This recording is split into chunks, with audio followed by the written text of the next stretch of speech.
Okay, we will open with this general comments from Coach Williams, and then we'll go to student ethics. So, Yeah, we're pretty disappointed in this ball game and the outcome from this game. Obviously, we came here to win a conference championship, so anything short of that, we were going to be heartbroken and disappointed. But in the same token, I'm really, really proud of this group, and I told them in the locker room that if we can learn some lessons from what we learned here today and really find ways to improve between this tournament and the NCAA tournament, then we feel like we can make a run there as well.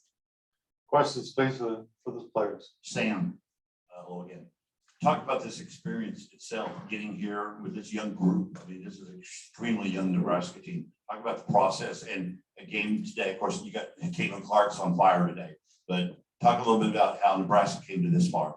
Yeah, I'm really proud of the way we fought, not just today, but days leading up to it. We came here on a mission. Unfortunately, we fell short of that. We knew it was going to be a big one today. We had Husker Nation behind us the whole way, but ultimately, I'm really proud of how we fought at the Big Ten tournament, and good thing we're not done yet. Isabelle, one more for you too. Monica's a handful underneath the basket. Anything that you took away from that? Just as a team, we can't allow it to get that low. It's too easy for us. As soon as it's too big of a paint, it's going straight up. So, player again next time, we have to make sure that she doesn't catch that deep in the paint. Raise your hands, please. Welcome. Right here. Isabelle, this one for you. You really made your mark on this game in the first half in particular, and you kept your team in it. So, what did you see out of your performance, although the result is not what you wanted? I think just as a team, my team's had my back, and they encouraged me to go up to the basket strong. I was having a hot game, and that really helped me with my confidence. But my teammates really helped me, getting me the ball down low and giving me confidence to go up strong with it.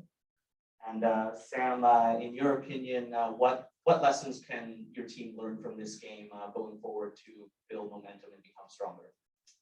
Just live in the moment. We have to take every possession seriously, especially with a high-powered offense like that. We had a bunch of mental lapses on the defensive end for sure. But just to make sure that we're locked in huddles, locked in amongst us five on the court, and taking every possession one at a time. Thank you. Back to the platform. Sam, what changed there in the third quarter? It was a 3-point game at halftime, and that's what Iowa built double-digit lead. Yeah, they're a good team. They went on a run. I think we got flustered a little bit. Didn't handle it well at all. So that's something we can learn from there, just to come together as a team and just take everything one at a time and continue to get stops on defense. Questions, please.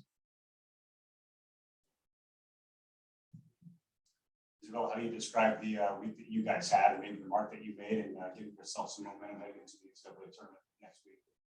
Yeah, this was a tough loss. I think we played really well as a team this week, especially last night against Michigan. I think it's something that we should take into the NCAA tournament. We are a great team, and I think that anyone can step up, and that's what makes us special. Is anyone can be great on that day. So we're definitely going to be looking to take that into the NCAA tournament. Right here. This is for the players. It looks like Clark dropped 41 points on you guys today. Obviously, she's the conference player of the year. You're gonna face during the tournament time. You're gonna face player of that caliber. What are some of the adjustments you as a player will make to slow down this kind of offensive powerhouse? Sam. Yeah, Caitlin's a really good player. Everyone knows that. I just think we just need to be more diligent on the shots we're giving her. We made it pretty easy for her tonight in some aspects of the game. So just need to be more diligent on the ball and how we're defending her. Okay, ladies, we will right here. One more. In the first half with Caitlin, she had a lot of turnovers. What was it that you guys did to really get her uncomfortable? Isabelle. I think just staying on her and sticking on her and playing off the ball in gaps and spaces and getting deflections. She's a great passer, so we all knew that she would make some good passes if you weren't looking. So I think in the first half, we were pretty focused on getting deflections there. Okay, ladies, we will dismiss you. Good luck on the tournament. Thank you. Questions for Coach Williams, please. Hey, Amy, it's now 11 o'clock at night, so this is good. Talk about the progress you made with this team and how young they are, and this future has got to be, I mean, it's limitless. Yeah, I mean, we feel really excited about the way this group has come together and just gelled as a group. And I credit the young ladies that were sitting right here beside me, Sam Haiby and Izzy Bourne, are tremendous leaders in our program. They've both been team captains for a couple of years now. And I think they've done a great job of just embracing our underclassmen and putting them under their wing and just believing in them and kind of teaching them the ropes. And I think that's laid a really good foundation for the future. Back to the back.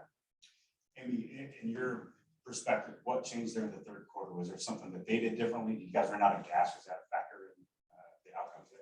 Yeah, no, we're not going to use ran out of gas as an excuse. Everybody this time of year is fatigued and tired. I think the big thing is they were really aggressive off penetration in the third quarter. I thought they just put a mindset to get their shoulder down and go to the rim. And it wasn't just Caitlin Clark, but I thought at times even McKenna Warnock and for sure Kate Martin, just really aggressive driving down that right lane line. And that we had a hard time keeping the ball in front of us there in the third quarter. They drew a lot of fouls, got to the free throw line, got to the bucket, and put up 28 points in the third quarter. And that was kind of a big difference. Right here. Coach Williams, in that first half, your team was able to run with Iowa and you were able to contain one of the best offenses in the country. In your opinion, what adjustments can be made so you can keep that effort for a full 4 quarters in the NCAA tournament? Yeah, I think the big thing, and you know, our players talked about this in the locker room after the game, is that when Iowa went on a little run there in the third quarter, we lost our focus just a little bit and our ability to execute there offensively. We kind of started to try to just go make plays one-on-one instead of staying within the flow of executing as a team. And so I think that's something we can really learn from and practice and work on over the next week and hopefully just do a much better job as we try to make a run in the NCAA tournament. Looks like you guys were 3-26 from the 3 points. Ohio State struggled too. They're normally a very high efficient 3-point team. What was the difference maker that Iowa frustrated you guys? Was it the 3-point lane or was it more like the physicality of the game? I thought that it was a very physical game, but I thought that, you know, kind of when they switched their defense, went to a lot of zone, we got a little bit stagnant, and then we settled maybe a little bit too much for kind of some perimeter shots when we really needed to continue to hunt the paint. Anything else for Coach? Thank you, Amy. Good looking at the Thank you.